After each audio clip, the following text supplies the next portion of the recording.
আসসালামু আলাইকুম। আজকে আপনাদের সামনে নিয়ে আসলাম পাটিসাপটা পিঠা। এখন চলুন দেখি কিভাবে এটা তৈরি করি।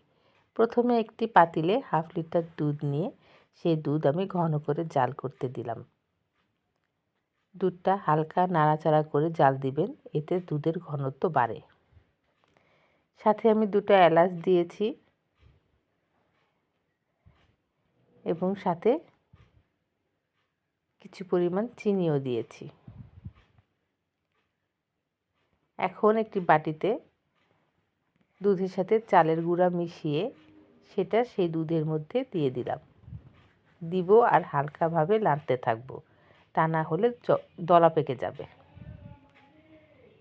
দেয়া হয়ে গেলে সেটা আস্তে আস্তে নাড়তেই থাকবো।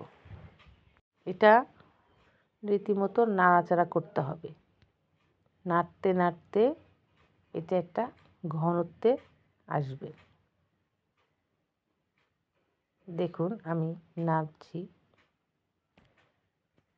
আস্তে আস্তে দেখুন এটা ঘনত্ব আসছে। এটা যখন ঘনত্ব সম্পূর্ণ হবে তখন আমরা এটা নামিয়ে নেব। নাড়তে হবে, কারণ তা না হলে দলা পেকে যাবে। দেখুন দেখুন কি সুন্দর ঘন হয়ে আসছে।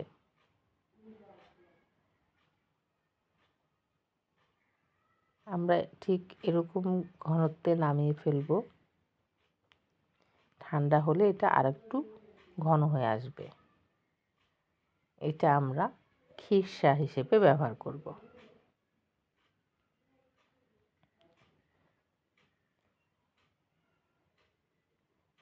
এই দেখুন এই ঘনত্বে আমি নামিয়ে ফেলব।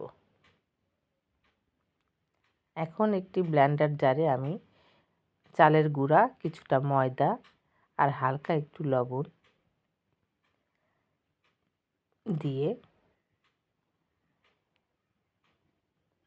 পরিমাণ মতো পানি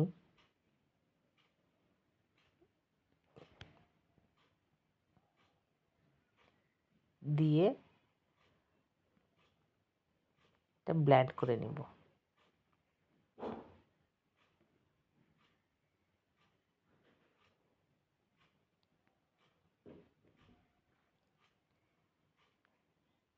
হালকা একটু নাড়াচাড়া করে বেশিক্ষণ না, অল্প কিছুক্ষণ ব্লেন্ড করে নেব।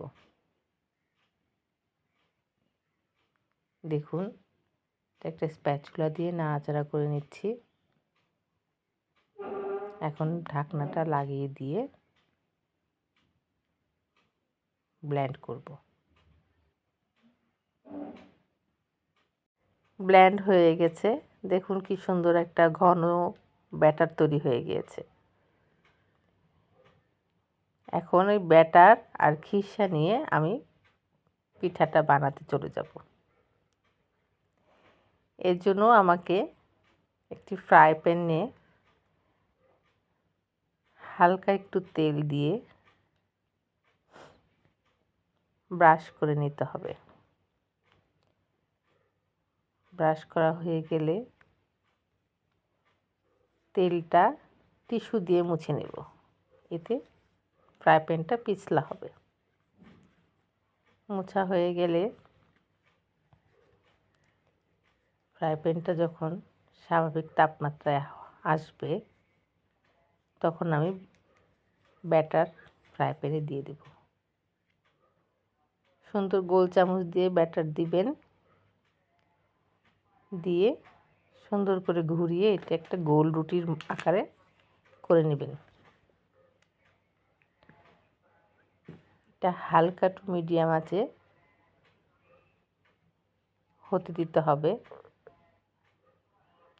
এটা যখন হয়ে আসবে তখন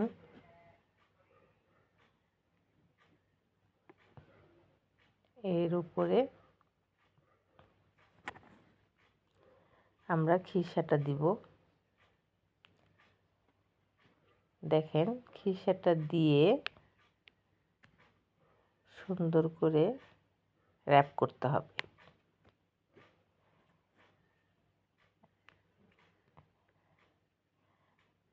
এখন একটা স্প্যাচুলার সাহায্যে আস্তে করে সাইড থেকে রুটিটা খিরসা দিয়ে ঢেকে দিতে হবে। দেখেন আমি কিভাবে সুন্দর উল্টিয়ে একটা পাটিসাপটা পিঠার আকার করে নিলাম। এটা করার পরে কিছুক্ষণ ভাজার পরে উঠিয়ে নেব। ব্যাস হয়ে গেল আমার পাটিসাপটা পিঠা। পিঠাটি ভালো লাগলে আমার চ্যানেলটি লাইক, শেয়ার, কমেন্টস করে সাবস্ক্রাইব করে রাখবেন প্লিজ।